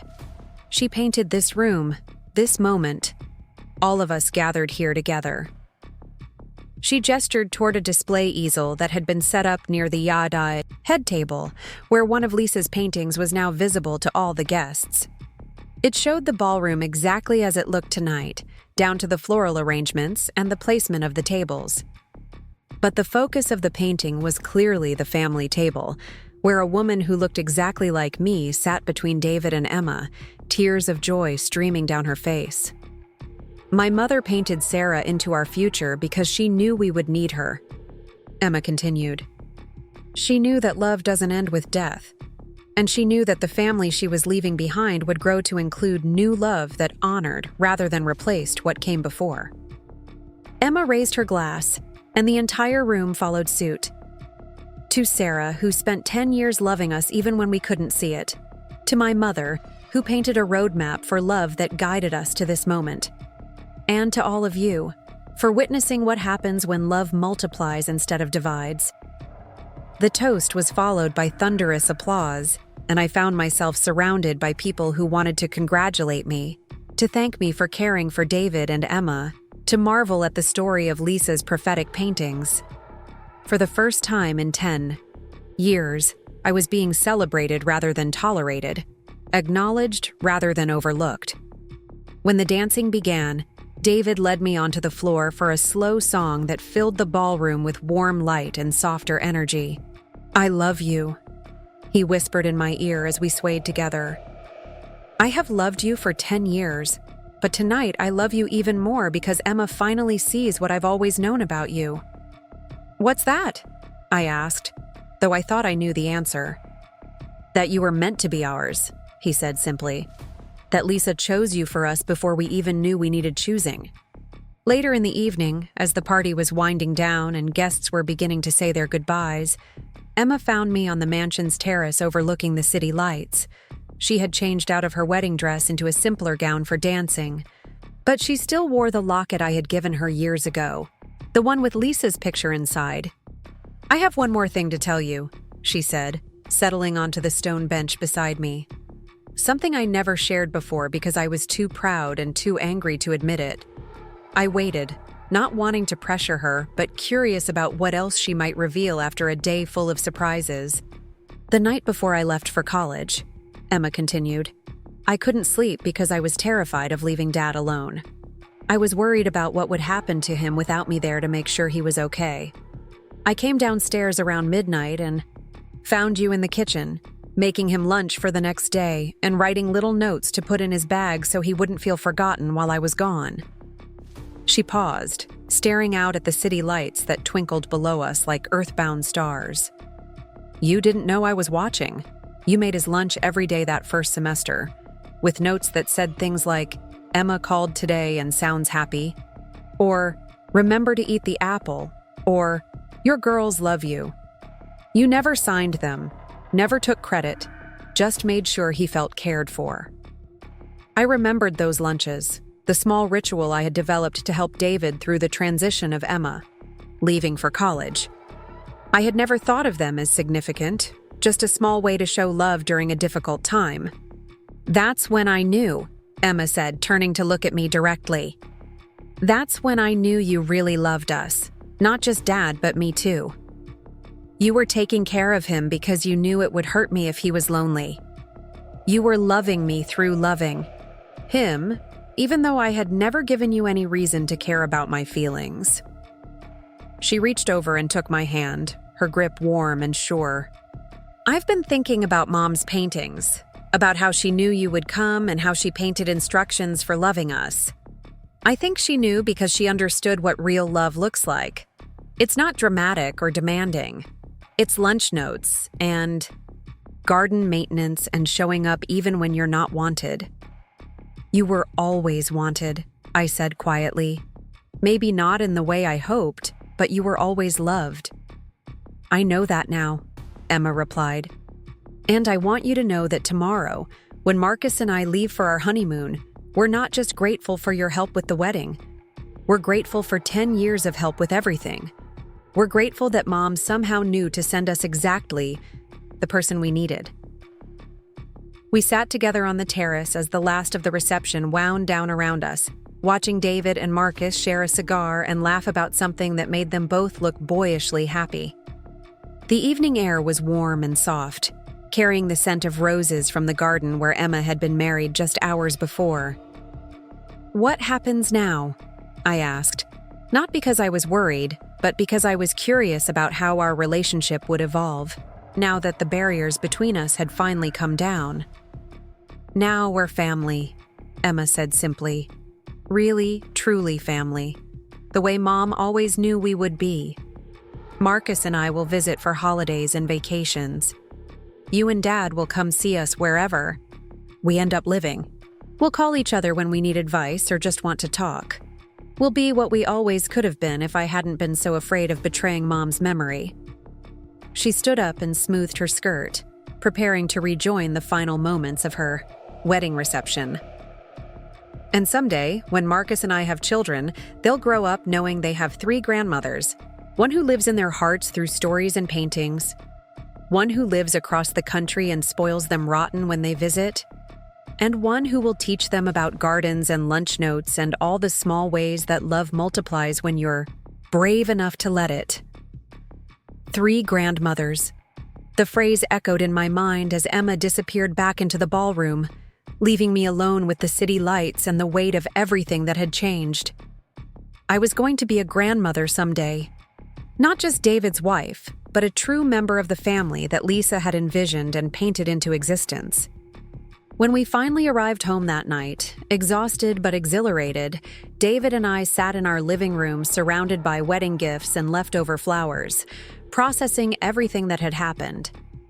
The house felt different around us, charged with new possibilities and freed from old tensions. "I keep thinking about what Emma said during the ceremony," David mused, loosening his tie and settling back into the couch beside me. "About love multiplying instead of dividing. It makes me wonder what else Lisa knew about our future that we haven't discovered yet." I had been wondering the same thing. Mrs. Peterson had hinted that there might be more paintings, more letters, more instructions that Lisa had left for the family she was trusting to others' care. The thought both thrilled and intimidated me. What else might she have anticipated about our lives?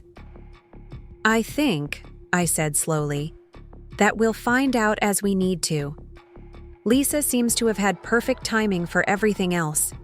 I trust her to reveal what we need to know when we're ready to know it." David nodded and pulled me closer, both of us still wearing our wedding finery, but too tired and content to bother changing clothes. "I love you, Sarah Chen," he said, using the name I had carried. For 10 years, but somehow felt like I was hearing for the first time. "I love the woman you were when I met you, the woman you became while loving my family, and the woman you'll be as we move forward together."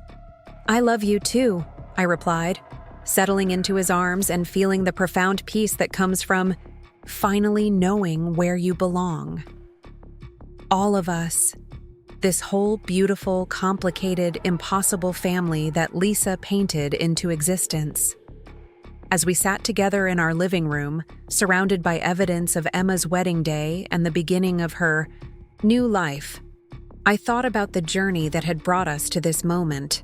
10 years of patient loving, of honoring another woman's memory while building something new, of trusting that persistence and authenticity would eventually be rewarded.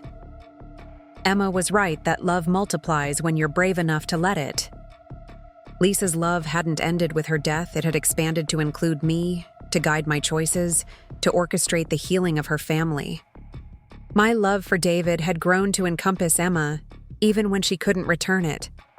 Emma's love for her mother had evolved to include gratitude for the woman her mother had chosen to care for them. Tomorrow, Emma and Marcus would leave for their honeymoon, and eventually they would build their own life in their own city. But tonight, we were all exactly where we belonged, a family that had been designed by love, guided by faith, and fulfilled by the courage to believe that impossible things could become beautifully real. The locket Lisa had left for me rested against my heart, containing images of both women who had shaped the family I now belonged to completely. And somewhere in the basement studio, Covered with protective cloths, Lisa's paintings waited to guide us through whatever came next. Proof that love really could transcend time and space and death itself. I had spent 10 years learning to love from a distance, never imagining that distance would eventually disappear completely. Emma's wedding day had transformed me from David's wife, who was tolerated by his daughter, into something I had never dared to dream I could be. A mother figure chosen and celebrated, a woman whose love had been anticipated and appreciated, a member of a family that had been painted into existence by faith in the future. 6 months after Emma's wedding, I was standing in the same basement studio where everything had changed, but this time I wasn't alone. Emma had flown in from Denver, where she and Marcus had settled into their new life, specifically to help me with a project that would have seemed impossible just a year ago. We were preparing Lisa's paintings for a gallery exhibition, something Emma had proposed during one of our weekly phone calls that had become as natural as breathing. The transformation in our relationship had been profound, but gradual, like watching a photograph develop in slow motion. The walls that had separated us for a decade didn't disappear overnight, but they had become bridges instead of barriers. Emma called me every Tuesday evening, sharing stories about her new job at a graphic design firm, asking for advice about everything from apartment hunting to career decisions. I treasured those conversations, each one proof that the connection we had discovered at her wedding was real and lasting.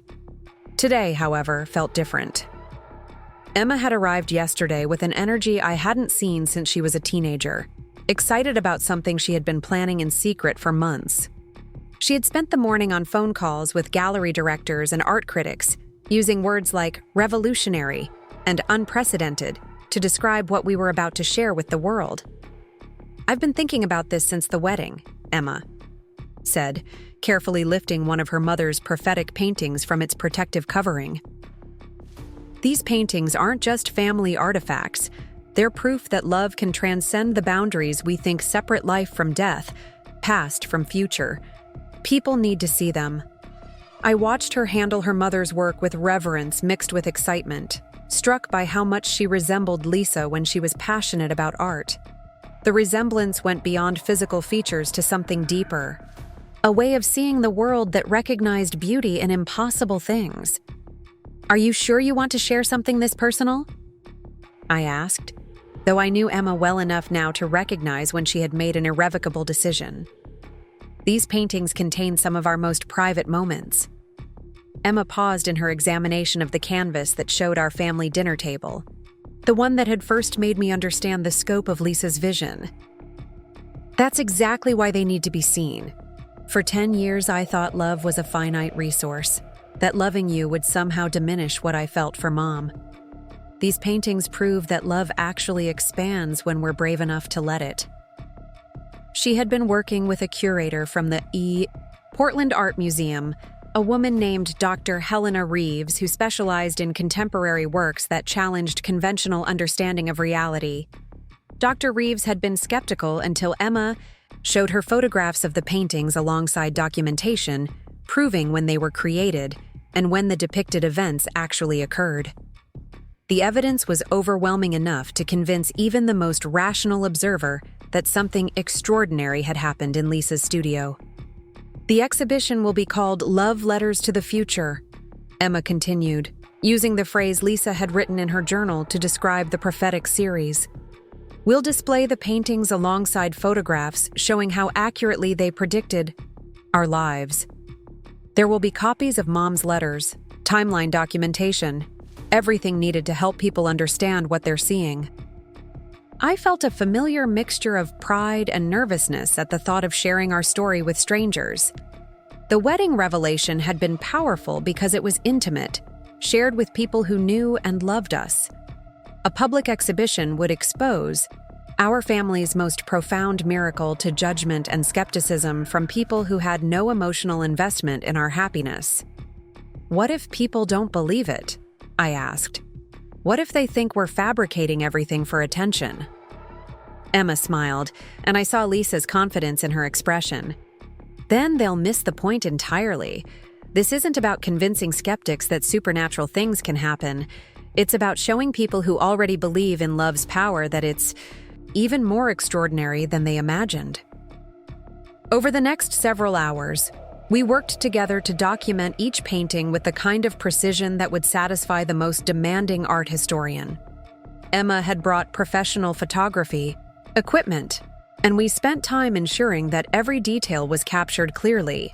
The accuracy of Lisa's visions was even more striking when seen through high-resolution images that revealed brushstrokes and color choices that perfectly matched reality. The painting of Emma's wedding was particularly stunning when photographed, alongside pictures from the actual ceremony. Lisa had captured not just the major elements like the dress and the venue, but tiny details that would have been impossible to predict.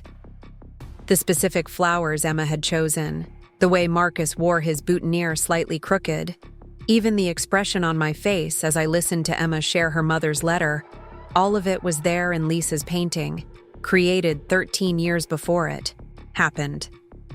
"Look at this," Emma said, pointing to a detail in the wedding painting I had never noticed before. In the background of the reception scene, barely visible but unmistakably present, was a small table displaying other paintings. She painted the exhibition too. She knew we would eventually share these with the world. I leaned closer, squinting at the painted table until I could make out tiny representations of the very canvases we were documenting today. Lisa had somehow known that her prophetic paintings would themselves become the subject of public display, that her private love letters to the future would eventually become a public testimony to love's enduring power. "It's like she painted a mirror inside a mirror," I said wonderingly. "She painted herself painting the future, and she painted us sharing that future with others." Emma nodded, her eyes bright with the same amazement that had characterized our relationship since the wedding. "It makes me think there might be more we haven't found yet. More instructions, more guidance, more proof that she's still watching over us." The thought sent a shiver through me, not of fear but of possibility. If Lisa had anticipated the gallery exhibition, what else might she have foreseen? What other moments of our future had she captured in paint and preserved for the right time? As if summoned by our speculation, Mrs. Peterson appeared at the top of the basement stairs, moving carefully but with the determined energy of someone on a mission. She had been watching our documentation process from upstairs, offering occasional commentary about Lisa's artistic techniques and the emotional state she had been in while creating each piece. "There's something else," Mrs. Peterson said, settling into Lisa's old chair with the careful precision of age. "Something I wasn't supposed to show you until now." Lisa was very specific about the timing. She reached into the large handbag she always carried, withdrawing a package wrapped in the same kind of protective cloth Lisa had used to cover her paintings. Inside was a canvas much smaller than the others, perhaps 8 inches by 10, but painted with the same meticulous attention to detail that characterized all of Lisa's prophetic work. The painting showed a gallery wall lined with familiar images, and at the center of the display was a placard that read, "Love Letters to the Future, the Prophetic Paintings of Lisa Chen." But the focus of the painting wasn't the exhibition itself. It was the 3 figures standing in front of it, studying the artwork with expressions of wonder and recognition. There was Emma, older than she appeared in the wedding painting, with shorter hair and laugh lines that suggested years of happiness. There was me, with silver threading through my hair and a confidence in my posture that spoke of fully claimed belonging. And between us, barely visible but unmistakably present, was the translucent figure of Lisa herself, her hand resting on my shoulder in a gesture of approval and gratitude. "She painted our future again," Emma whispered, staring at the image of herself contemplating her mother's work in a public setting. She knew we would do this exhibition, and she knew how it would feel to finally share her vision with the world. Mrs. Peterson smiled, her weathered face creasing with satisfaction. "She told me this was the last painting in the series, the one that would help you understand that love doesn't just transcend death, it celebrates life." She wanted you to know that sharing these paintings isn't about her anymore. It's about everyone who sees them and recognizes their own capacity for love that lasts beyond time. I studied the painted version of myself, noting the peace in my expression and the way I stood close to Emma without hesitation or self-consciousness. In Lisa's vision of our future, I belonged completely, no longer the careful stepmom maintaining respectful distance, but a full member of the family celebrating our shared history. There's one more thing, Mrs. Peterson continued, reaching into her bag again. A letter for both of you, to be opened on the day you decided to share her work with the world. The envelope was addressed in Lisa's handwriting to Sarah and Emma, my past and future daughters. Emma opened it with trembling fingers, and we read together the final message Lisa had left for this moment. My dearest girls, the letter began. If you are reading this, then love has won. You have moved beyond the boundaries that once separated you and found the family I always knew you could become. Sarah, thank you for loving my daughter, even when she couldn't love you back. Emma, thank you for finally seeing that love shared is love multiplied, not diminished. The letter continued for 2 pages, describing Lisa's hopes for the exhibition and her vision of how the paintings might help other families understand that love could take many forms. She wrote about the importance of sharing their story, not for personal recognition, but as a gift to others who might be struggling to blend families or honor the memories of those they had lost. These paintings were never meant to stay hidden, Lisa wrote in her conclusion. They were meant to be seen by everyone who needs proof that love is the most powerful force in the universe, capable of bridging any gap and healing any wound. Share them with joy, knowing that in doing so, you are helping love multiply in ways I could never have imagined. The letter was signed with both of our names, as if Lisa had somehow known that by the time we read it, we would be reading as equals, as family members united in purpose rather than divided by history. Emma folded the letter carefully, her eyes bright with unshed tears. The exhibition opens in 6 weeks, she said. Dr. Reeves wants to schedule a lecture series alongside it, where we can tell people about Mom's process and what it was like to discover these paintings. She thinks it could travel to other museums after Portland. The idea of speaking publicly about our family's story still intimidated me, but I was learning to trust the path that Lisa had laid out for us. Every step we had taken following her, guidance had led to greater understanding and deeper connection. If she believed we were ready to share our story with the world, then perhaps we were. What would you like me to talk about? I asked Emma, knowing that she had probably already planned every aspect of the accompanying programming. I want you to talk about what it's like to love someone else's family, Emma said. What it's like to honor a woman you never met by caring for the people she loved. I think there are a lot of stepmoms and second wives and adoptive parents who need to hear that their love matters, even when it's not immediately appreciated. I nodded, understanding the importance of what she was asking. There were probably thousands of people in situations similar to mine, loving from a distance and wondering if their efforts would ever be recognized or valued. Lisa's paintings could show them that patient love was never wasted, that the seeds of connection sometimes took years to bloom but were worth the wait. The next few weeks passed in a blur of preparation and publicity. Word of the exhibition spread through Portland's art community and beyond, generating interest from researchers who studied near-death experiences, psychologists who worked with blended families, and ordinary people who were simply curious about the possibility that love could transcend death. Emma flew back to Portland the week before the opening, bringing Marcus with her for his first extended visit since their honeymoon. I had worried about how he would fit into our newly configured family dynamic, but my concerns proved unfounded. Marcus approached our unusual situation with the same openness and acceptance that had made Emma fall in love with him, treating Lisa's paintings as a remarkable gift rather than a supernatural oddity. It's like having a guidebook for loving. Your family written by someone who knew them better than anyone, he told me as we hung paintings in the gallery space. I feel incredibly lucky that Lisa left instructions for how to be part of this family. The opening reception was scheduled for a Friday evening, and by the time doors opened to the public, there was a line of people waiting to enter that stretched around the block. Dr. Reeves had never seen such interest in a local exhibition, and she attributed it to the unique combination of artistic merit and human interest that characterized Lisa's prophetic series. David and I arrived early, wanting to see the complete exhibition before it was filled with crowds.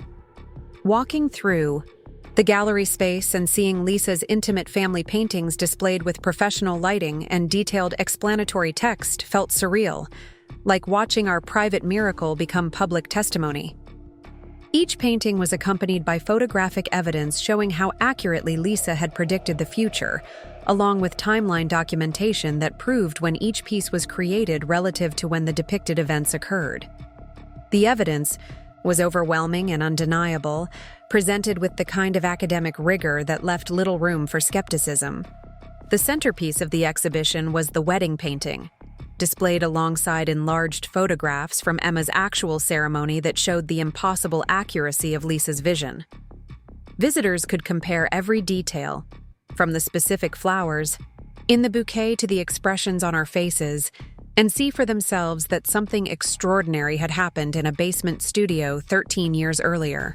But it was the final painting, the one showing our gallery visit, that generated the most amazement from early viewers. Mrs. Peterson had insisted on including it despite our concerns about the metaphysical implications of displaying a painting that showed the very exhibition where it was being displayed. The recursive nature of Lisa's final vision challenged viewers' understanding of time and causality in ways that left many people staring in silent wonder. When the doors officially opened to the public, Emma and I positioned ourselves near the entrance to greet visitors and answer questions. I had been nervous about facing strangers' reactions to our story, but the responses were overwhelmingly positive. People seemed less interested in debating the supernatural aspects of the paintings than in celebrating the love story they represented. "This gives me hope," one elderly woman told me, tears streaming down her face as she studied the painting of our family dinner table. "My husband died 5 years ago, and I've been afraid to open my heart to anyone new because I thought it would be a betrayal of his memory. But seeing how your stepdaughter's mother painted you into their future makes me think that maybe love really does want to multiply." A young man with his arm around a pregnant woman stopped to thank Emma for sharing her mother's work. "We're both divorced with kids from previous marriages," he explained. "We've been worried about how to blend our families without anyone feeling left out or replaced. Your mom's paintings show us that it's possible to honor what came before while building something new." Story after story unfolded throughout the evening as visitors shared how Lisa's vision had touched their own experiences with loss, love, and family building. The paintings had become more than artistic curiosities. They were proof that love could transcend any obstacle and instructions for how to let that love guide important decisions. The formal presentation was scheduled for 8 o'clock, and by that time, the gallery was packed with people who had come not just to see unusual artwork, but to hear about the love story behind it. Emma spoke first, describing her mother's artistic process and the emotional journey she had undergone from rejecting my presence to celebrating it. When it was my turn to address the audience, I found myself looking out at faces that reflected every stage of family building I had experienced. There were young couples planning their futures, divorced parents navigating co-parenting relationships, step-parents struggling to find their place, and older adults who had lost spouses and wondered if love could bloom again.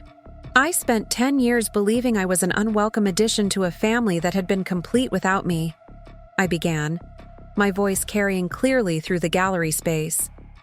I thought my job was to love quietly and hoped that eventually I would earn the right to belong.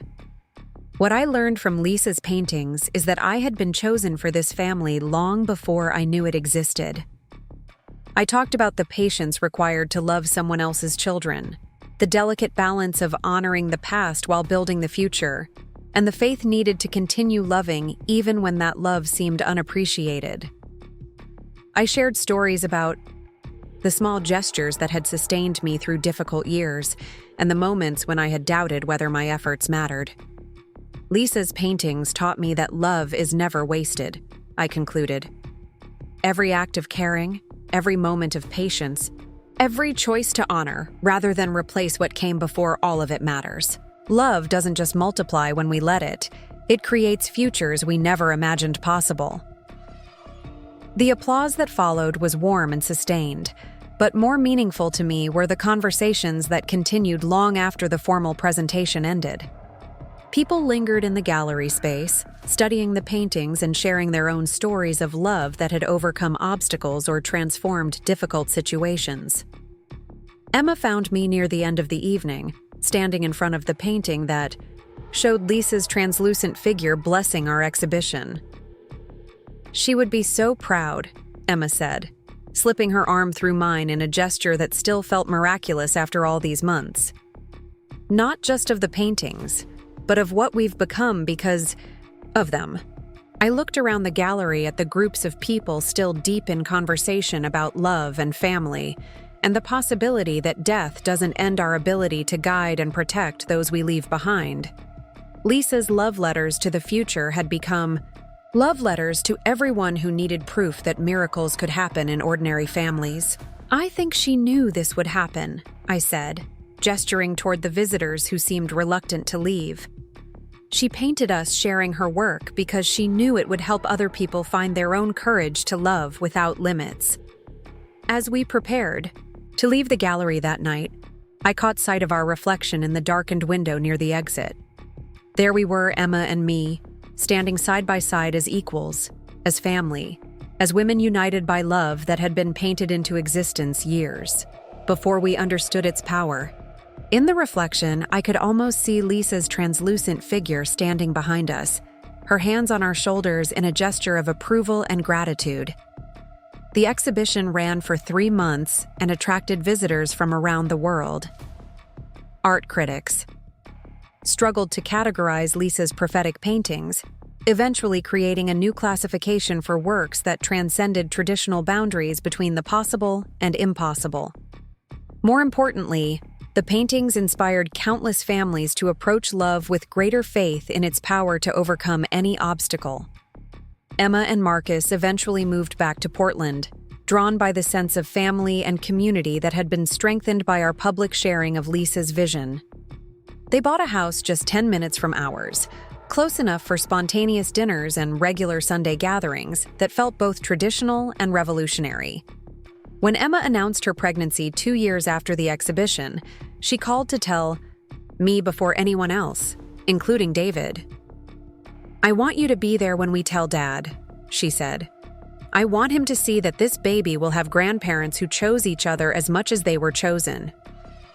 The baby, a daughter they named Lisa Grace, was born on a snowy Tuesday in February, exactly 10 years after Lisa's death. As I held my granddaughter for the first time, I thought about the woman who had painted this moment into existence before any of us knew it was possible. Lisa Grace would grow up in a world where love was understood to be infinite, where families were built on choice as much as biology, and where the presence of those we lose could still guide and bless the futures they wouldn't live to see. Standing in that hospital room with David's arm around my waist and Emma's hand in mine, holding a baby who would call me Grandma Sarah without question or qualification, I understood finally what Lisa had been painting all those years ago. She hadn't just been documenting our future, she had been creating it, one brushstroke of faith at a time. Love had multiplied exactly as she had predicted, expanding to include new people and new possibilities while honoring everything that had come before. And somewhere, in ways I still didn't fully understand but no longer questioned, Lisa was watching over the family she had designed and painted into being, smiling at the love that had grown from seeds she had planted in pigment and prophecy.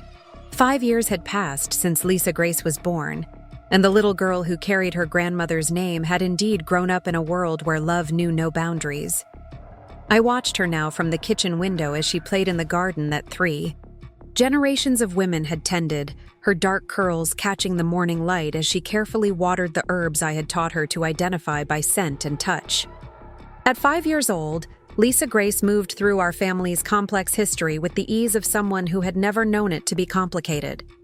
To her, it was perfectly natural to have photos of Grandma Lisa on the mantle alongside pictures of Grandma, Sarah. She spoke to both of us in her nightly prayers, thanking the grandmother she had never met for painting the family she loved into existence, and thanking the grandmother who read her bedtime stories for making those paintings come true. The morning ritual had become sacred to me, watching Lisa Grace tend the garden while I prepared breakfast for whoever might wander through our door. Emma and Marcus lived close enough that their house had become an extension of ours, with Lisa Grace spending several nights a week in the bedroom that had once belonged to her mother. David had retired last year, and he spent his mornings building elaborate fairy houses for his granddaughter's imagination, and his afternoons teaching her the patience required to coax life from soil and seed. Today felt different, though I couldn't pinpoint why until I saw Emma's car turning into our driveway earlier than usual. She typically dropped Lisa Grace off on her way to work, but it was Saturday, and the careful way she was walking toward the house suggested she had news that required delicate handling. "Good morning, beautiful girl," I called through the window to Lisa Grace, who looked up from her watering with a grin that reminded me so strongly of her mother at that age that it took my breath away. "Mama's here early today." Lisa Grace abandoned her small watering can and raced toward Emma, who caught her in the kind of hug that suggested she needed comfort as much as she was offering it. I dried my hands and stepped onto the back porch, noting the tension in Emma's shoulders and the careful way she was controlling her expression. "Everything okay?" I asked, though I suspected from Emma's body language that whatever was happening wasn't exactly bad news, just complicated news that would require family navigation. Emma settled Lisa Grace on her hip and looked toward the house where David was presumably still sleeping in on his first Saturday of full retirement. "We need to talk," she said. "All of us. There's something I need to tell you, and I'm not sure how you're going to react." The words sent a familiar flutter through my chest, the same sensation I had felt years ago when standing in Lisa's studio and realizing that our family's story was far from over. Emma had inherited her mother's gift for dramatic timing, and I had learned to brace myself for revelations that would shift our understanding of reality. "Let me wake your father," I said, gesturing toward the kitchen door, "and put some coffee on. Whatever you need to tell us, it's probably better discussed with caffeine." 20 minutes later, we were gathered around the kitchen table that had witnessed so many important conversations over the years. Lisa Grace was occupied with coloring books and the special crayons Emma kept in our kitchen for her visits, humming softly to herself, while the adults prepared for whatever bombshell was about to be dropped. Emma reached into her purse and withdrew, a manila envelope that looked official and somehow ominous. "I got a call yesterday from a law firm in Seattle," she began, her voice carefully controlled. "Apparently, there's been a development with Mom's estate that no one knew about." David and I exchanged glances, both of us wondering what aspect of Lisa's legal affairs could possibly surface after all these years.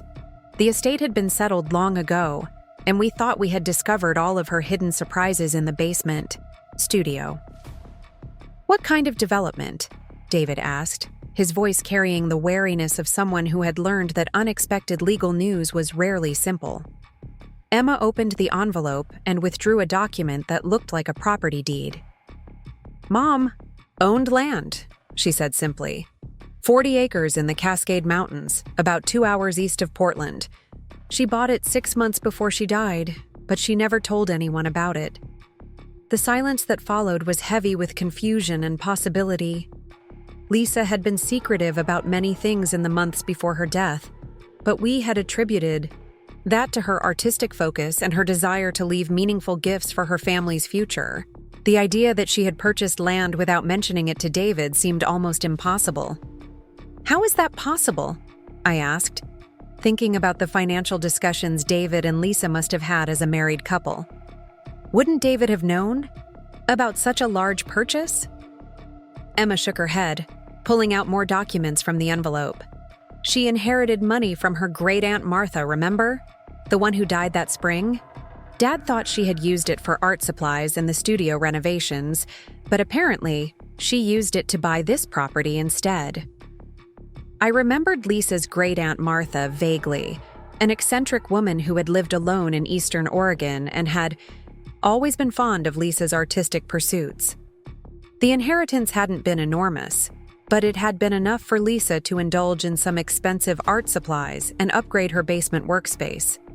The idea that she had instead invested in land was both surprising and somehow perfectly fitting for a woman who planned everything with meticulous care. "Why didn't we know about it?" David asked, taking the deed and studying it with the careful attention he brought to all important documents. "Why didn't it come up when we settled her estate?" Emma pulled out what appeared to be a letter, written in Lisa's familiar handwriting. "Because she set up a trust that would only be activated under specific circumstances. The lawyers said the trust was designed to remain dormant until someone met very particular criteria." She handed me the letter, and I recognized immediately the careful script that had guided so many aspects of our family's journey. This letter was addressed to "the woman who loves my family completely," and I felt the familiar mixture of wonder and trepidation that accompanied any communication from Lisa. "She wrote this for you," Emma said, watching my face as I processed the implications. "The trust specifies that the property can only be claimed by the stepmother of her daughter, but only after that stepmother has been fully accepted as family and has become a grandmother to Lisa's grandchildren." I stared at the letter, understanding that once again Lisa had anticipated our family's evolution with impossible accuracy. She had somehow known that I would eventually be accepted by Emma, that I would become a grandmother to children who carried her name, and that there would come a time when I would need or want the gift she had prepared. David leaned over to read the letter with me, his face cycling through amazement and something that looked like relief. "She planned for this," he said wonderingly. "Even the timing. The lawyers said the trust couldn't be activated until Lisa. Grace was 5 years old, and you had been caring for her regularly." I opened Lisa's letter with hands that trembled slightly, knowing that whatever she had written would once again reorganize my understanding of my place in her family's story. The familiar script swam in front of my eyes for a moment before the words came into focus. "My dearest Sarah," the letter began, and I felt the same jolt of recognition I had experienced years ago when seeing my name in Lisa's handwriting. "If you are reading this, then love has triumphed completely. You have not only become part of my family, you have helped it grow in ways that honor the past while embracing the future." The letter continued for several pages, describing Lisa's vision for the mountain property and her hopes for how it might serve our expanded family. She had purchased the land because she could envision a time when we would need space for gatherings that included not just David and Emma, but their spouses and children, and the complex network of relationships that would grow from the foundation she was leaving behind. "I have seen the future of our family," Lisa wrote, "and it is beautiful beyond anything I could have imagined when I was alive to be part of it. There will be grandchildren who need space to explore nature and learn about the cycles of life and death that connect all living things. There will be family reunions that require more room than any house can provide. There will be moments when you need to remember that love can create something from nothing, just as this land will create memories from empty space." She had included detailed plans for the property, sketches of cabins and gathering spaces, and gardens that could accommodate the large family celebrations she envisioned. The drawings were accompanied by notes about which trees to preserve, and where to build fire pits for storytelling, and how to design spaces that would encourage both solitude and connection. "This is your inheritance," the letter concluded, "not because you married David or because you loved Emma, but because you chose to become part of something larger than yourself. You have earned the right to shape our family's future just as much as you honored its past. I set the letter down, carefully, overwhelmed by the magnitude of what Lisa was offering and what it represented. She wasn't just giving me land, she was giving me the authority to design spaces where our family's future would unfold, to make decisions about how memories would be created and preserved. "There's more," Emma said softly, pulling out what appeared to be architectural plans from the envelope. She hired someone to design structures for the property, cabins for family visits, a main lodge for big gatherings, even a studio space for any family members who inherited her artistic interests. The plans were remarkably detailed, showing how buildings could be positioned to take advantage of mountain views while preserving the natural beauty of the forest setting. Lisa had thought of everything from septic systems to solar panels, creating a design that would allow large groups to visit comfortably while maintaining the pristine quality of the wilderness setting. "She wanted you to have choices," Emma continued, spreading the architectural drawings across our kitchen table. "You can build exactly what she planned, or you can modify the designs to fit whatever vision you have for the property. The trust gives you complete authority to make decisions about development." I studied the plans, noting how Lisa had incorporated elements that reflected her understanding of our family's needs and preferences. There was a large kitchen designed for the kind of collaborative cooking that had become central to our holiday celebrations. There were quiet reading nooks for David's contemplative nature and open spaces for the kind of artistic projects that Emma and Lisa Grace both enjoyed. She had even included a greenhouse for the gardening that had become such an important part of my relationship with both the property and the family. "What do you think?" David asked, though his expression suggested he already knew what my answer would be. "Are you ready to become a property developer?" I laughed, recognizing the absurdity of the situation. 5 years ago, I had been grateful to be included in family dinners. Now I was being entrusted with creating the spaces where our families, future generations would build their own memories and relationships. "I think," I said slowly, "that Lisa knew exactly what she was doing when she bought this land. I think she knew that by the time we discovered it, we would be ready to use it the way she intended." Emma reached across the table and took my hand, a gesture that still felt miraculous after all the years of careful distance that had preceded our current closeness. "I hoped you would feel that way," she said, "because Marcus and I have been talking about this since the lawyers called, and we think it could be exactly what our family needs." She explained that she and Marcus had been discussing the challenges of maintaining close family relationships as Lisa Grace grew older and their lives became more complicated. The mountain property could provide a consistent gathering place, somewhere that belonged to all of us, and could accommodate the expanding network of relationships that came with marriage and children and the passage of time. "Plus," Emma added, with a smile that reminded me of her teenage mischief, "Lisa Grace is already asking when she can learn to camp and fish and build forts in the woods. She's ready for adventures that require more space than our suburban backyards can provide." I looked at Lisa Grace, who had been listening to our conversation with the intense focus that children bring to discussions about their future. She had inherited her mother's artistic eye and her grandmother's practical wisdom, and I could already see her mentally designing the tree houses and adventure courses that would occupy her time at the mountain property. "Can we go see it today?" Lisa Grace asked, abandoning her coloring to join the adult conversation. "Can we see where Grandma Lisa wants us to build our family place?" David and I exchanged glances, both of us recognizing that once again Lisa had orchestrated perfect timing. It was Saturday, we had no other commitments, and the spring weather was ideal for exploring mountain property. More importantly, we were all ready emotionally and practically to take the next step in fulfilling Lisa's vision for our family's future. 2 hours later, we were standing on 40 acres of pristine mountain forest, surrounded by Douglas firs and mountain maples that filtered the afternoon sunlight into patterns that danced across the forest floor.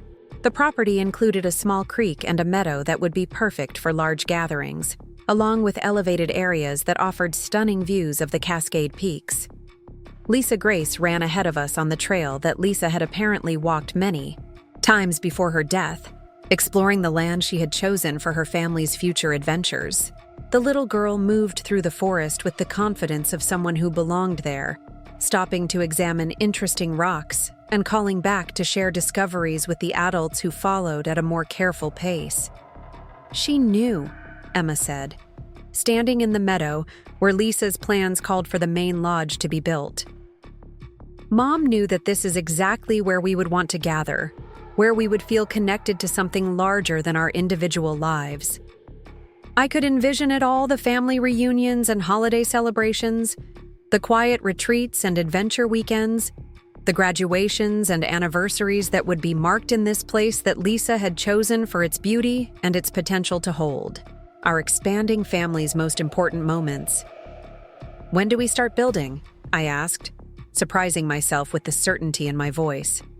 The property felt like home already, like a place where love could grow and multiply without limits. Emma grinned, and I saw Lisa's confidence in her expression.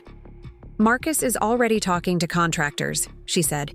"He thinks we could have the first cabin ready by Christmas, maybe the main lodge by next summer. We could have our first family reunion here for Lisa Grace's 6th birthday."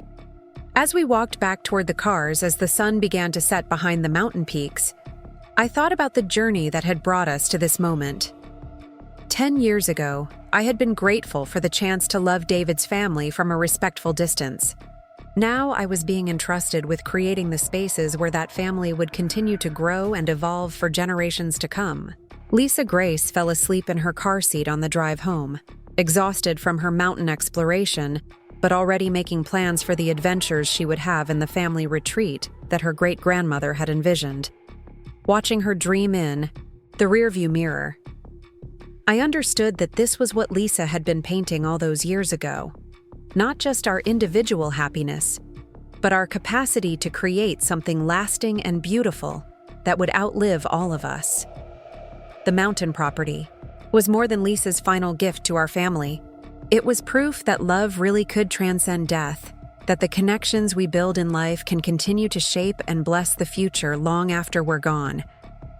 As we pulled into our driveway and prepared to carry a sleeping child into the house, where 3 generations of women had learned to love without limits, I whispered a quiet thank you to the artist who had painted our family into existence one careful brushstroke at a time. Up next, you've got 2 more standout stories right on your screen. If this one hit the mark, you won't want to pass these up. Just click and check them out.